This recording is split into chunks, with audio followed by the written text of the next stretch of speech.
Good morning. My name's Kirk. I'm Coach Kirk, Coach Kirk's Tennis Channel. Haven't made a video in a while. Thought I'd get a little warm up on the wall here. And I want to try something different. See if I can offer a little more value to my handful of followers. Hopefully I can meet some new followers here, subscribers. And what I want to do is offer tennis players that want to improve their game. I'd like to try a video lesson. You send me a video of your most troublesome stroke, and I'll take the video and give you some feedback and some tips that I think we can use to make your problem stroke better. Before we get into all that, let me get a little warm up here, and I'm going to go through one or two tips for each stroke. Okay. Number one, on ground strokes, it's really a two-handed stroke. Even if you're a one-handed player, you start in the ready position. The left hand, the non-dominant hand, supports the racket. It supports the racket to initiate the backswing. It supports the racket to initiate the backswing. Then on the forward swing, the left hand comes off on the one-handed backhand, and the left hand stays behind, keeping us sideways. You want to try to avoid letting the left side coming around, because the court's like a long hallway, so you want to stay sideways. Keep the left hand back, stay sideways, driving that backhand up the line. Let's try.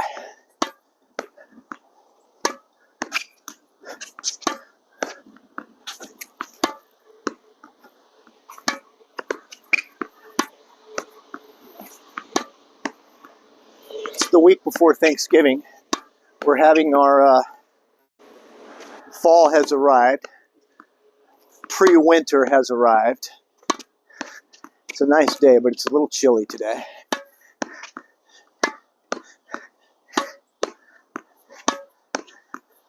I'm excited. I have a league match tonight. We're in first place, undefeated for one of the teams I'm on. And if we win tonight, we've kind of got the playoffs secured. I was on 5 teams this year, and 3 of our teams made the playoffs. So we have a little less time in the off season, which is just fine. All right, so backhand side, using the left hand to initiate the turn. Then the left hand comes off. Left hand stays behind. Strike is just beyond the front foot. And when we finish, hips and shoulders are lined up. Now, the young players can hit this shot and then expand their chest and really open up. So that's why you see the follow through way over here. But the bulk of the hit is here, keeping the pathway of the racket on track up the line. Forehand side's a little different. On the forehand side, you turn into it. The hips turn into the shot. And what's happening today in the modern game, the better players are doing a little bit of old school and a little bit of new school with an open stance. But they also have the ability to do old school. So there's a blending that's going on. You got to be able to do both. I, as a player that learned many years ago formally, I was kind of taught the old school stroke, more of a closed stance, low to high swing. Now I'm trying to incorporate more of a open stance, upper body turn and rip. That's a very handy shot on mid-court balls for me. In the back of the court, for me, I find it more beneficial to be closed stance. But different strokes for different folks. Okay, now let's work on some backhand volleys. Let's try that out. Okay, Pivo, follow me.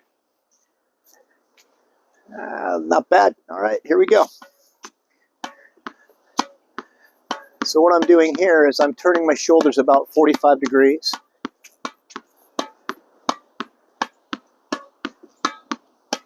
Trying to keep the head of the racket above my wrist.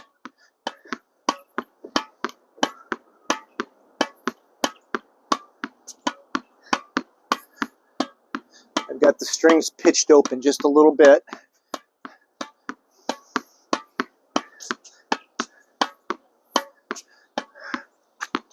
How about a little proprioception? Proprioception is the distance from my hand to the sweet spot.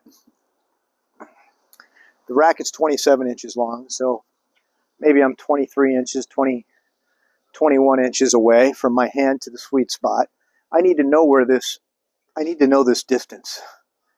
If my racket's wandering around like a crazy wave, like a wand, I'm getting confused on this distance. If I start forming the habit of, in the ready position, keeping my racket head supported on all strokes, ground stroke, volley, approach shot, overhead, serve, when I start to get this kind of magic distance understood and consistently, not letting my racket dip too much, not let it wander, I start to have better awareness of where the racket head is. And then I can hit trick shots if needed. A little bit of a miss hit. Let's try that again.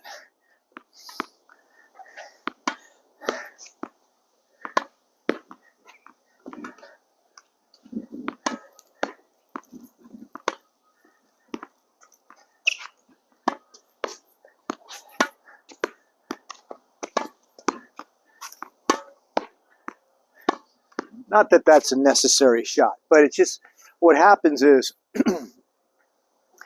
if I can pick up the ball blindly without really taking a good look at it, because I have this understanding, it just means it's going to help me a lot more on my standard stroke. I'm going to have a better chance of hitting the sweet spot, better chance of being on balance, better chance of having my racket, my instrument, be more like my dance partner. I don't want my dance partner getting away from me. I want my dance partner to stay near me, okay, so that we're in sync together. When I finish my stroke, I should be on balance with my footwork so I can recover and be ready for the next ball. A lot of club players are off balance. They're not ready for the next ball, okay? Oftentimes that's happening because we hit too hard and then we're spazzed out and there's no way you're ready for the next ball. One of the things I notice in club play, even up to the 4-0 level, is players tend to overhit. They have such a thirst to hit a winning shot, to hit a powerful shot, that they're off balance at best for the next ball. So they slam a shot, but then they're not ready for the next ball. They slam a shot, and they're not ready for the next ball. Okay? If you throttle back a little bit, take a little pace off the ball, keep it under control, choose your shot wisely. Choose your shot wisely when you want to go for the put away. I think you'll have better success.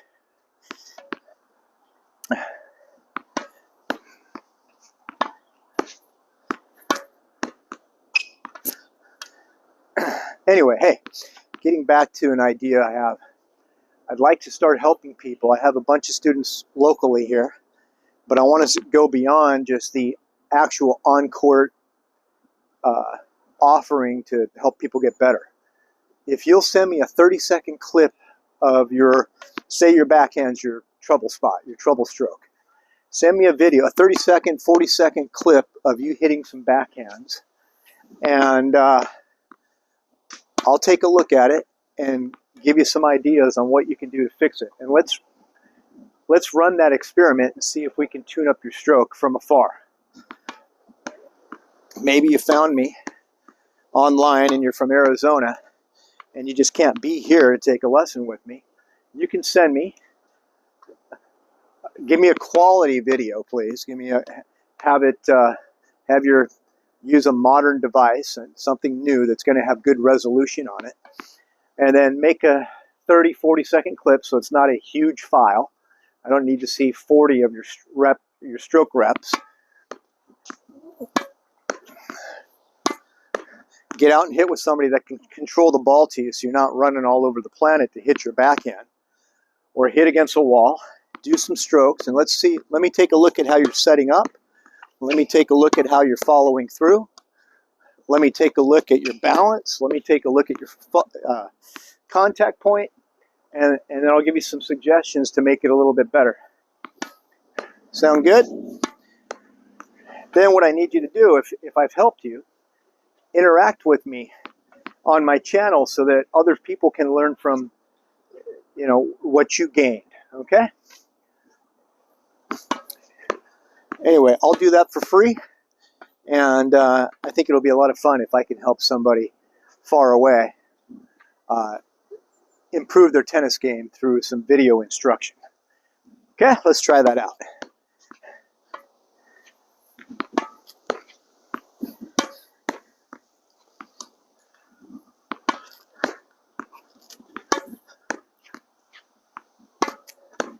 All right, Pivo's performing well today. I have this camera system, this software that the camera tracks me as I move around, and maybe this cool weather is helping the software work a little bit better. I haven't made a video in a while because it's been a little glitchy with the software.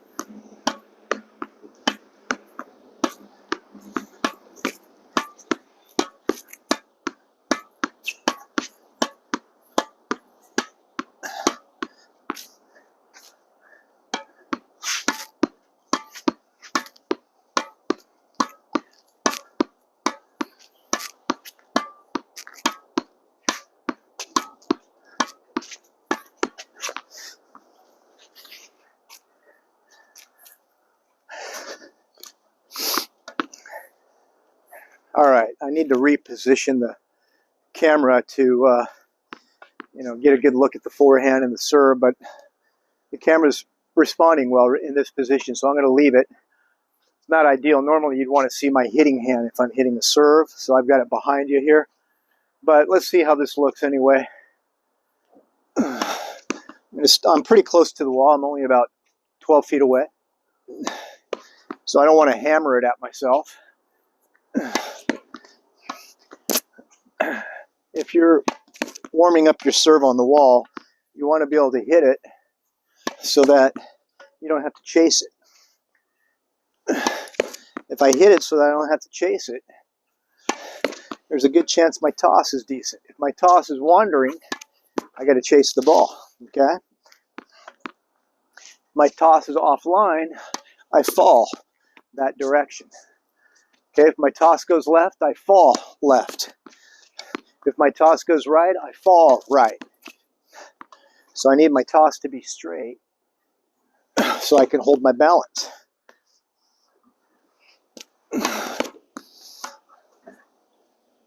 Well, camera is finding a squirrel now.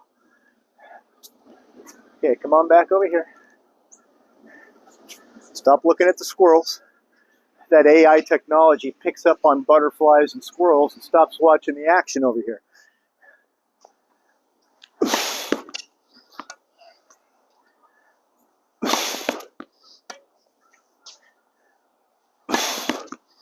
All right.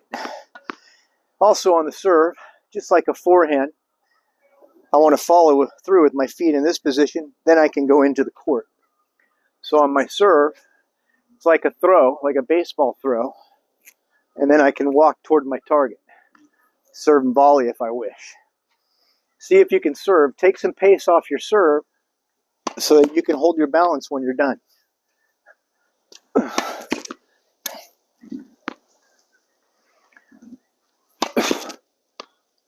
It's the problem with hitting it too hard. Hard to trap it.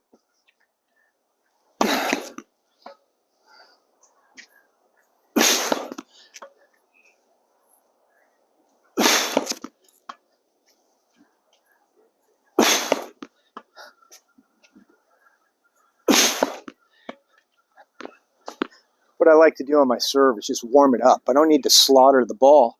I want to get some motion going. I want to loosen up my shoulder girdle. I want to loosen up my arm and my upper body and my hips and my knees.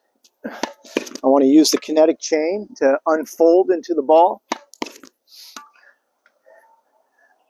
It's basically a throwing motion. Toss the ball out in front to the right. Let's try this out on the serve. You basically want to strike the ball to the right. I can see the ball here. Over here, I'm straining, I can't see it. Over here, I'm straining, I can't see it. Here, I'm burying the ball. Here, the ball's too far behind me. My contact point should be to the right, out in front, and I should be off my back toe, so all my weight's on my front foot.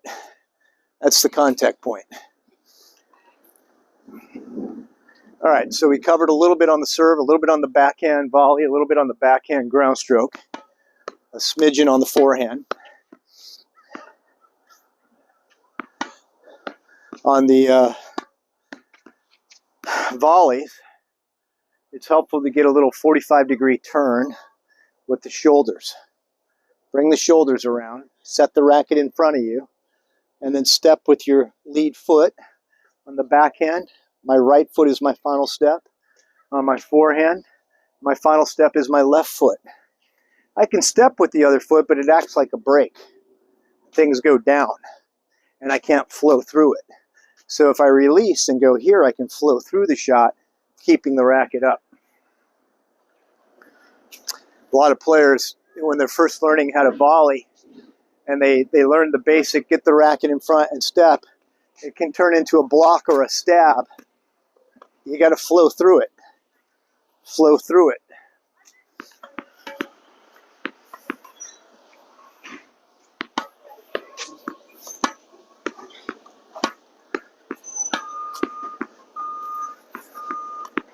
How about a little karaoke step?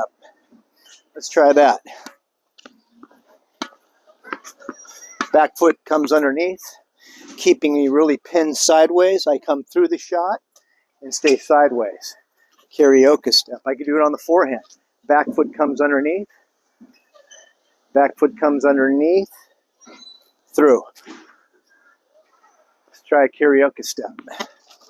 Underneath. Through. Backhand comes underneath. Back foot. And through. That helps you keep your hips and shoulders on the backhand side at your target. At your target. Moving. I'm at my target. At my target. See, hips and shoulders at my target. My hand goes toward my target. My lead step goes toward my target. See? So my footwork lines up so it's going the same pathway as my hand. See what I'm doing here? See how my hips are staying sideways and my shoulders are staying sideways?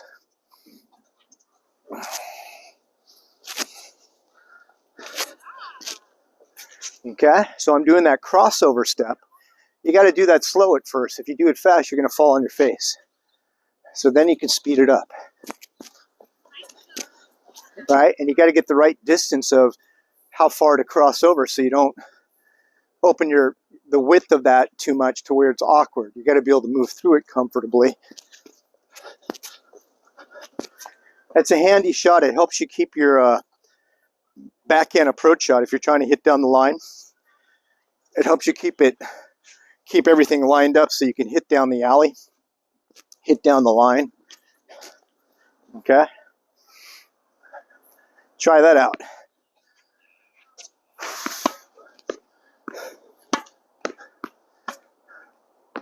It allows you to apply kind of a flat shot or a little underspin, so you get a little slice.